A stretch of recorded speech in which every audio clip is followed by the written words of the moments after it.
Ketika kelompok Xiaoyan hendak pergi, tiba-tiba Zian terdiam dan menatap ke arah tertentu. Dengan nada serius, ia berkata bahwa seseorang atau sesuatu berbicara padanya. Keheranan pun melanda seluruh kelompok. Mereka menoleh ke arah yang dimaksud, tetapi yang terlihat hanyalah hamparan hutan lebat tanpa tanda-tanda keanehan apapun. Xiaoyan mulai berpikir dalam-dalam. Tidak mungkin Zian merasakan sesuatu tanpa alasan. Sebagai naga void kuno, keberadaannya sendiri sudah penuh misteri. Bahkan mungkin Yao Lao pun tidak sepenuhnya memahami hakikat makhluk seperti Zian. Jika ia merasakan sebuah panggilan, maka itu pasti sesuatu yang hanya bisa dirasakannya sendiri.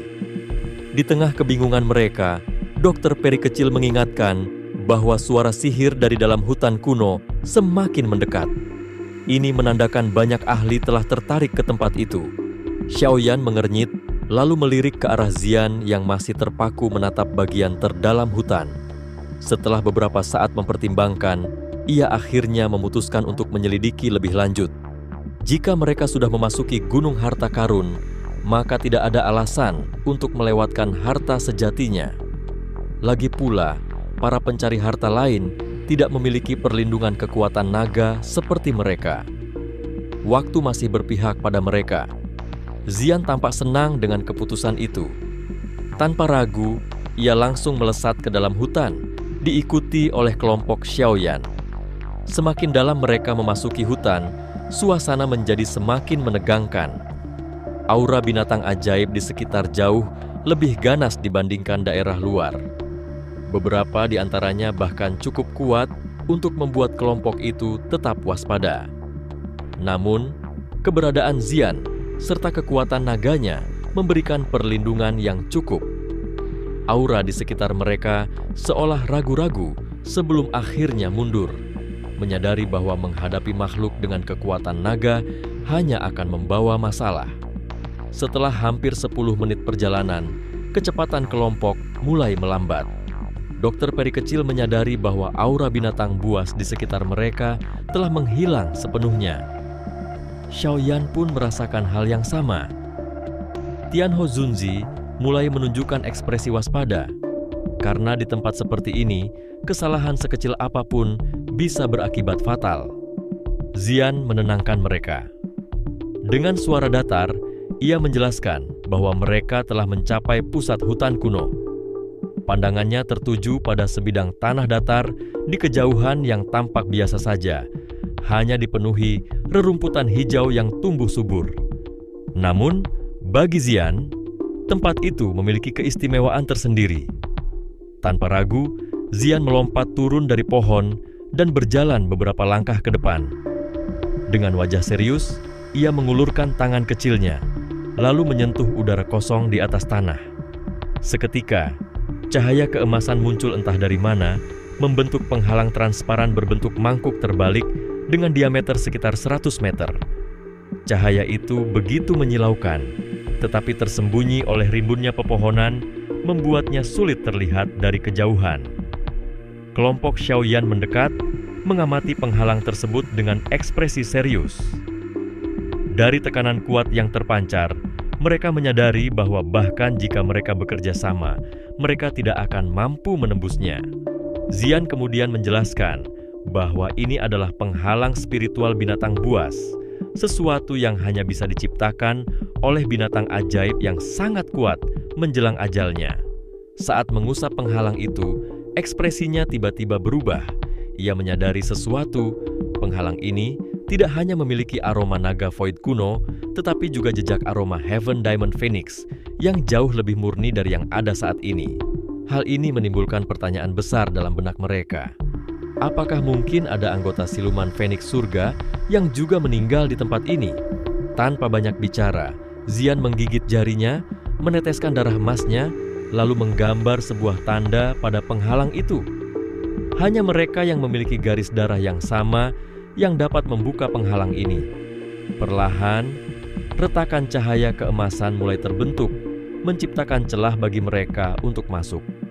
Tanpa ragu, kelompok Xiaoyan pun mengikuti Zian ke dalam. Begitu mereka melewati penghalang, pemandangan hutan hijau di sekitar lenyap. Sebagai gantinya, terbentang dataran luas yang sepi, dengan pasir merah terang menutupi tanah, seolah diwarnai oleh cahaya segar. Beberapa bagian tampak bercampur dengan debu batu putih kecoklatan. Di kejauhan, sebuah altar batu raksasa berdiri megah di tengah-tengah dataran itu. Begitu mereka melangkah masuk ke dalam penghalang, tekanan tak kasat mata langsung menyelimuti tempat itu, membuat Douqi dalam tubuh mereka melambat drastis. Sensasi berat seolah menekan tubuh mereka, seakan-akan tempat ini menolak kehadiran makhluk hidup. Xian mengabaikan tekanan itu dan segera mengarahkan pandangannya ke altar di tengah dataran. Panggilan yang ia rasakan semakin kuat. Tanpa ragu, ia langsung melesat menaiki tangga batu hijau menuju puncaknya. Kelompok Xiaoyan mengikuti di belakangnya, meskipun setiap langkah terasa semakin berat. Begitu sampai di puncak, mereka mendapati Xian terdiam dengan ekspresi penuh keterkejutan. Matanya terpaku pada sesuatu di tengah altar. Di sana, berdiri sebuah platform batu berwarna keemasan dengan sebuah bibit pohon kecil yang tumbuh dari dalamnya. Bibit itu memiliki bentuk yang unik. Batangnya berkelok menyerupai naga besar yang tengah meringkuk, dengan 3 tunas kecil di bagian atasnya. Masing-masing tunas menggantung sebuah buah seukuran telapak tangan, dengan warna emas dan ungu yang bercahaya samar. Saat diamati lebih dekat, bagian emas dari buah itu tampak menyerupai seekor naga void kuno, seakan terukir di dalamnya. Sementara bagian ungu memiliki bentuk seperti burung feniks, dengan sayap yang terbuka lebar, seolah hendak terbang.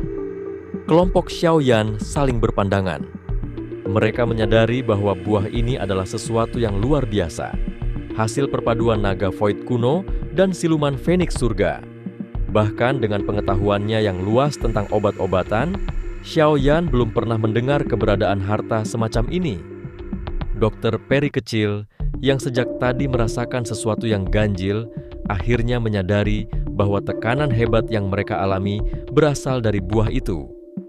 Xian, yang sebelumnya terkejut, kini benar-benar mengerti.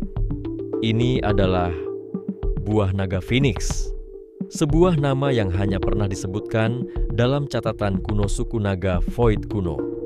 Menurut legenda, buah seperti ini hanya bisa terbentuk dari esensi kehidupan seekor naga Void kuno dan Phoenix surgawi kuno dengan peluang keberhasilan yang sangat kecil. Dalam sejarah panjang suku naga, buah ini hanya muncul 5 kali, dan sekarang mereka menjadi saksi kemunculan yang ke-6. Ketika Xian memandang dataran luas di bawah altar, ia mulai menyadari sesuatu yang lebih mengerikan. Di antara lumpur merah yang menutupi tanah, ada bercak-bercak putih pucat. Ketika diperhatikan lebih saksama, bercak itu bukan sekadar batu atau tulang biasa. Itu adalah kerangka. Kerangka 2 makhluk raksasa, naga Void kuno dan Phoenix surgawi kuno. Tulang belulang mereka tersusun rapi, membentuk lingkaran sempurna.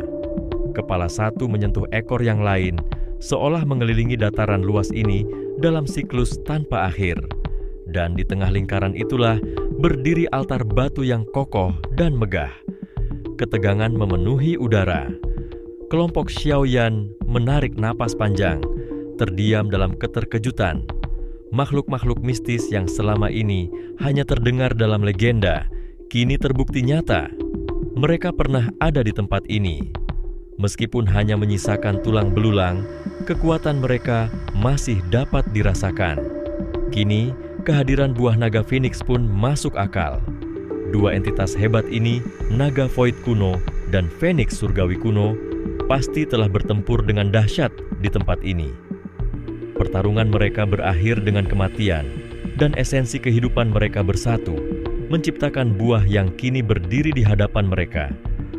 Xian memejamkan mata sejenak. Ada satu hal yang jelas, kekuatan hidup Phoenix surgawi kuno lebih lemah dibandingkan naga Void kuno. Itulah sebabnya penghalang spiritual yang menyegel tempat ini didominasi oleh aura naga. Sementara itu, buah yang ada di hadapan mereka terus mengisi benak semua orang. Xian tahu betul betapa berharganya buah ini. Jika jatuh ke tangan suku Fenix Iblis Surgawi, mereka akan memperoleh kekuatan evolusi yang dapat mengancam keberadaan suku naga Void kuno. Tekadnya pun semakin kuat. Buah ini harus diamankan. Namun saat Xian hendak bertindak, sebuah perubahan mendadak terjadi. Ruang di sekitar mereka beriak hebat, seolah-olah suatu kekuatan besar telah mengusiknya. Aura asing mulai muncul satu persatu, semakin lama semakin banyak. Kelompok Xiaoyan segera menyadari bahaya yang datang. Mereka menoleh ke arah sumber gangguan dan melihat sesuatu yang mengerikan. Penghalang spiritual yang menyelimuti tempat ini mulai retak. Dari celah yang terbuka, sekelompok orang menerobos masuk dengan cepat dan ganas. Mereka bukan orang biasa. Mereka adalah suku Fenix Iblis Surgawi. Di antara mereka, Feng King-er dan rombongannya melayang di udara. Tatapan mereka segera tertuju pada altar yang berdiri di tengah daratan. Dari posisi mereka yang lebih tinggi, mereka dapat melihat dengan jelas buah keemasan dan ungu yang bersinar di atas altar. Ekspresi mereka berubah drastis. Kejutan luar biasa tergambar jelas di wajah mereka. Buah naga Phoenix. Sementara itu, kelompok Xiaoyan merasakan ketegangan yang semakin memuncak. Kesadaran bahwa mereka kini berhadapan dengan musuh besar membuat mereka bersiap untuk menghadapi pertempuran. Xiongzan yang memiliki darah naga merasakan ketidaksukaannya terhadap para penghuni langit semakin meningkat. Tanpa ragu, ia mengerahkan kekuatannya. Tubuhnya mulai membesar, mencapai tinggi 10 meter, sementara aura ganasnya menyebar ke segala penjuru. Para ahli di bawah kelas Douzun langsung merasa gentar.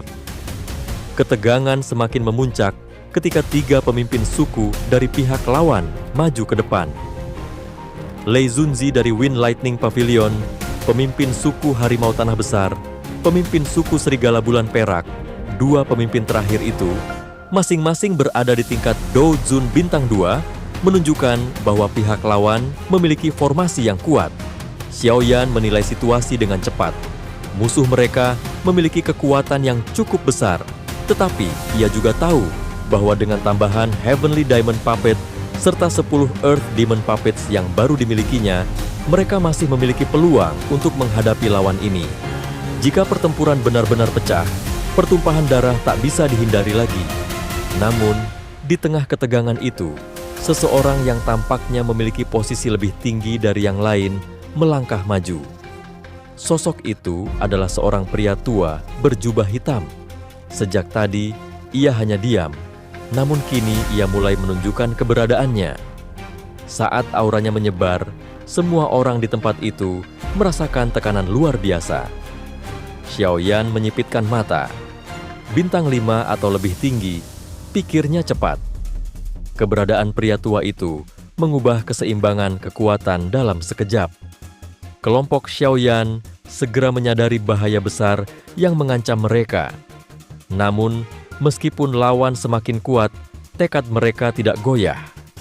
Tidak mungkin bagi mereka untuk membiarkan buah naga Phoenix jatuh ke tangan musuh. Aura pertempuran pun memenuhi udara. Dalam sekejap, kedua kelompok bersiap untuk bertarung dalam pertempuran besar yang akan menentukan siapa yang berhak memiliki harta langka ini.